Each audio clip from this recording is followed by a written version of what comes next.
Take your mark.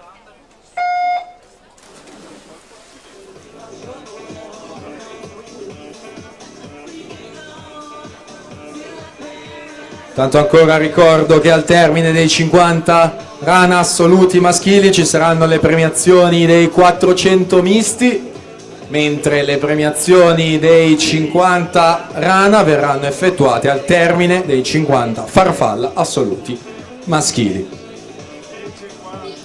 In acqua la terza serie ragazze.